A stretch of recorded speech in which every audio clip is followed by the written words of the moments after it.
Change is difficult for many reasons. Change is a universal constant in all the world, for all people, for all places, for all things, throughout the universe. Everything's always changing. But change is incredibly difficult for people for a variety of reasons. First and foremost, it's out of the normal. This is something unusual. By its very nature, change is something that we haven't done before. Or if we've done it before, we've had limited success. We could have had some failure, some stumbling blocks in the past. So change in general is difficult because we haven't been there before. As we face a new change, we're looking at something in our lives which we haven't done before, new terrain that we haven't entered before. So it asks a lot of us. So it could also be a change that we either choose for ourselves or that we don't choose. Like the times that we're in now, a lot of us have lost work, or we're facing situations that are extremely challenging due to COVID and other factors. And these are changes that are brought on to us. And sometimes when we don't choose a change, it can be hard to be motivated to begin that change or to know where to start. So just a couple of other factors. More than anything, I think beginning a new change, what's most hard about it is fear. Fear of the unknown, fears of all kinds. Anytime that I make a change, I'm facing fear of failure, fear of success, fear of embarrassment, of shame, of coming up short, even fears of actually accomplishing my goal and then having to change again in order to meet the new conditions of my life. So I think overall, fear is probably the one-word answer that I'd give. It can be difficult also without a plan. So some of the things that make change difficult is not knowing where to start, knowing if we have the tools that we need in order to initiate that change. Change during addiction can be challenging, again, for a variety of reasons. First and foremost is the denial factor that comes with addiction. It's the disease that says that we don't have it. And for me, as a person in long-term recovery from alcoholism and drug addiction, I know that it took me years and years of drinking and drugging before I really recognized what the one problem was that was keeping my life from being all that it could be. And it turns out it was addiction. Now, there were other things underneath the surface that I was drinking and using at, and I addressed those through therapy and other modalities. But more than anything, it's the denial, the idea that I don't have this addiction, I can control it, I can quit anytime I want to, it's not that bad.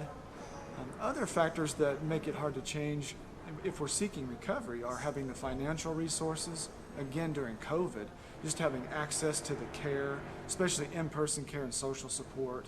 Right now that's extremely challenging.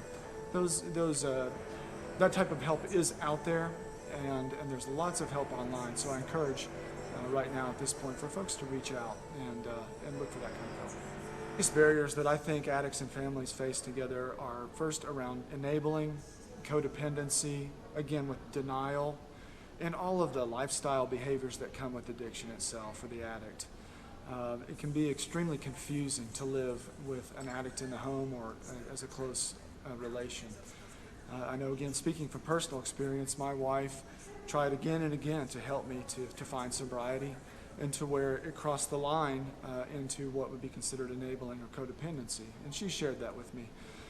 So that makes it very difficult when loved ones are, with all the best of intentions, are trying to do what they can for the addict in their life, when actually they're creating the conditions that enable that individual to keep using, to keep digging their own hole deeper into the addictive process. One thing that families can do right now to start a change process, especially in terms of addiction of a loved one, is first, I tell people, take care of yourself. Don't leave yourself out of the picture. Very often the folks that I work with and talk to, they're spending most of their life energy and resources on helping their loved one to recover. They're spending their waking hours and even their sleeping hours thinking about this individual and how to be helpful to them. Don't leave yourself out of your life story.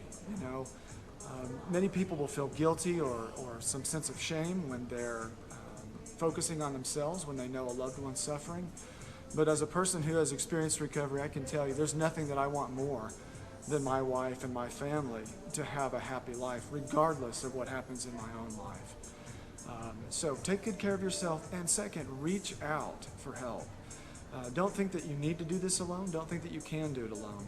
Reach out to Parents Helping Parents, myself, others in the community for resources, but also for that social support. We all need that type of support in order to be successful. I believe there is hope for families that feel really stuck right now. I'm a strong believer in hope, and I've experienced a lot of hopelessness in my life. I've come with a lifetime of depression and anxiety and addiction.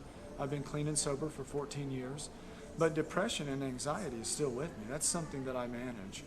And wrestling with hope is an ongoing process for me. Things that give me hope and that I think that can give families hope is to, first of all, look at what you have and see what's going right in your life. Sometimes we'll focus on what's going wrong and all the gloom and doom, which is a reality too. But look at what's going right. And these can be very simple things that you're grateful for. Oftentimes gratitude will break up that storyline that we have in our head that's just digging us deeper into hopelessness or depression. And just the simple things in life, enough food to eat, the fact that maybe you're well right now. If you're not, that you're getting treatment. If you're not getting that, then you have loved ones that care about you. So there's a lot of reasons to hope. If folks want to connect with me, I'd be glad to talk. I help empower individuals to lead courageous, authentic lives so that they can find and fulfill their purpose. So life purpose coaching is my specialty, along with recovery coaching. Those go hand in hand oftentimes with the folks that I serve. I work with individuals over a period of time. It's usually 3 to 4 months in one-on-one sessions. I also do right now virtual speaking and limited in-person engagements as well. Typical topics that I speak about are recovery, self-care, goal setting, and living a life of purpose. Creativity is another area of interest, and intentional living. If folks want to connect with me, you can find me. Again, my name is Charles Gosset. My business is called Full Integration Coaching. You can find me at www.fullintegrationcoaching.com, on Facebook or Instagram at Full Integration Coaching. And I'd welcome you to reach out to me and others like me that are in the area and get the help that you need. And I strongly encourage you to all reach out to Parents Helping Parents with more resources on addiction help for your loved one at parentshelpingparents.info. You were meant to live on purpose. Start living yours today.